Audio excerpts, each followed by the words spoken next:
Good morning, Christ Central. It's nice to see you all. I'm Richard, and I'm giving you a passage today from Hebrews.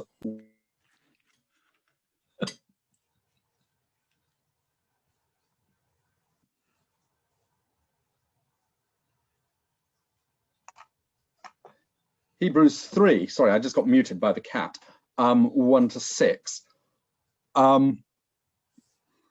And we'll see how this goes. I've been thinking over the last 3-4 days, what is it that really has to come out of this morning? And it's been baffling me a bit. And I think it's only just this morning that it's become clear what I wanted to say. So here goes. Here's the passage. Therefore, holy brothers, who share in the heavenly calling, fix your thoughts on Jesus, the apostle and high priest whom we confess. He was faithful to the one who appointed him, just as Moses was faithful in all God's house. Jesus has been found worthy of greater honor than Moses, just as the builder of a house has greater honor than the house itself. For every house is built by someone, but God is the builder of everything. Moses was faithful as a servant in all God's house, testifying to what would be said in the future. But Christ is faithful as a son over God's house, and we are his house if we hold on to our courage and hope of which we boast. So here's one of these passages that makes its very main point very clearly and succinctly. Jesus is a much greater thing than Moses was.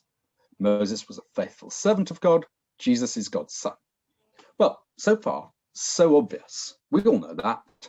What on earth can I add to it? Well, I think it's worth explaining why the author was bothering to make this point at all. After all, it's obvious. Jesus is a much bigger deal than Moses. But we've got to remember that the original readers were very different to us in that they were not steeped in 2,000 years worth of Trinitarian theology. We're all brought up with the concept that Jesus is the Son of God. He's part of the Godhead, and he always has been, yet is somehow distinct from the Father. Now, we must remember that this concept of the Trinity was not fully developed and hammered out until the 4th century, some 300 years after the book of Hebrews was written. While he was on earth, the disciples of Jesus thought he was the Messiah, God's chosen one, but they had no idea he was anything more than human. The resurrection, which of course none of the disciples were expecting, changed all that. Jesus was clearly something rather special, but exactly how special took a bit of time to work out. John, in his gospel, has Thomas exclaim when he puts his fingers into Jesus' side, "My Lord and my God." But we've got to be careful with John. He's not like a journalist. He remembers events differently from the other gospel writers. For example, the clearing of the temple takes place at the beginning of Jesus' ministry for John, not the end. Jesus gets crucified on a different day. So he probably feels able to rearrange these events to make theological points. He's also writing 60 years or so after the resurrection. So he's been mulling over the events for a while. We'll never know whether these words are what Thomas actually said, or words John puts into his mouth to express the results of the reflections on the events he witnessed 60 years ago. My guess is that immediately post-resurrection, the disciples hadn't fully figured out all the implications of what had happened. And it didn't help that Jesus himself was being a bit elusive. Accounts of him in the Gospels suggest that he turns up unexpectedly and then disappears just as fast. For instance, the disciples who walk with him on the road to Emmaus recognize him, and then he immediately disappears. It seems that the post-resurrection Jesus isn't someone you can go around his house and ask him, exactly what are you? So the early church has its thinking cap on. In the light of the extraordinary events that they have witnessed, this man rising from the dead and then disappearing from their sight, presumably for heaven, they're thinking, who or what was Jesus? And the answer they come up with is that in some sense he is God. And this forces them to go back and re-examine their scriptures. And they conclude that the message is rather different to what had traditionally been assumed. And even today, Jews are a bit baffled by the way Christians treat their scriptures. They think, gosh, no, we don't read it like this. And Hebrews is an exploration of who Jesus is for people who are steeped in Jewish culture, to the Jewish way of thinking, in which God is definitely one thing and alone, and he doesn't have a family, and he's completely other. He's not part of the natural world. And explaining where Jesus fits into that framework called for a great deal of thought, a great deal of creativity. So the author of Hebrews is laying the groundwork for this in this statement we've just read. Well, you know about Moses. You thought he was a big deal. Well, I've got news for you. Jesus is a much bigger deal.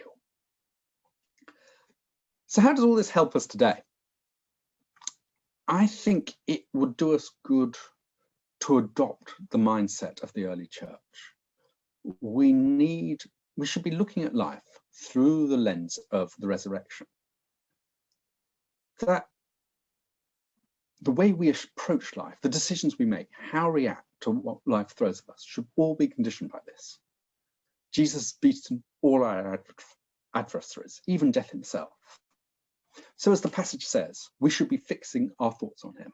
How often today will you remind yourself that Jesus has conquered death, that he's conquered evil, and he's standing like a high priest in heaven pleading your case for you personally? How well do you know the stories in the Gospels that give us a window into Jesus' character, his wisdom and his compassion? I certainly don't do it enough. We could all do with reading these stories more. If we are to imitate Jesus, we need to know what it's like. Now, note, there's a word of warning at the end of verse 6. And we are his house, if we hold on to our courage and hope of which we boast.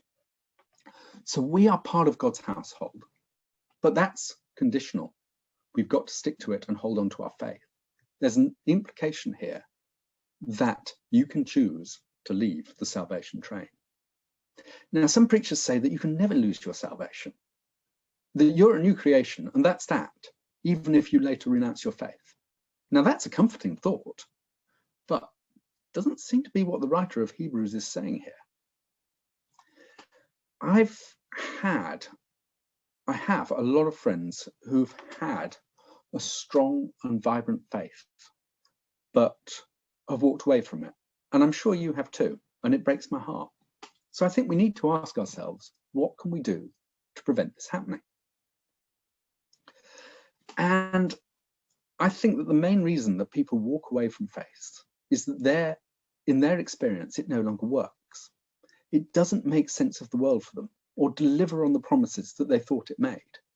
They can't bear the gap between reality as they experience it and what they think Christianity teaches. And I think one of the things that can crush someone struggling with this tension is a highly dogmatic form of Christianity, one that is very, very sure of its particular version of faith and has all the right answers, and there is no room for questioning or alternative views. Because this becomes a straitjacket, where if you think differently, you feel you cannot remain within the faith, or you have to shut up and keep your thoughts quiet and to yourself. And this type of Christianity creates an alternative thought world, which is internally highly consistent and works, but bears no relationship to external reality, forcing people into a position where you have to choose between the two. You can either have Christianity or the reality you experience. Now, there's always going to be a tension between the two, because after all, we do believe in the supernatural. But if the gap is too large, it can become unbearable. We look back to the way the Catholic Church censored people like Galileo in the 17th century for saying that the earth went round the sun, because that contradicted their very literal reading of the Bible, and think, fools, they were mad. We snigger at the Museum of Creation in the US, where the dinosaurs and the cavemen are depicted living happily together before the flood. But if we insist on readings of Scripture which fly firmly in the face of clearly established scientific principles, for instance, believing in a young earth, as the only valid ones, we are doing exactly the same thing, creating a gap between faith and reality that thinking people find impossible to inhabit. I think we can learn a thing or two from the early church. I don't think they were dogmatic. I don't think they thought God had given them all the answers. They knew they had experienced something monumental in the resurrection of Jesus, and they insisted that that was a real event, and they grappled with it, trying to work it out what it meant, using their rational faculties to understand what had happened, and gradually draw conclusions rather than setting their rationality aside. I think to be a healthy church, we need to do likewise. Thank you very much.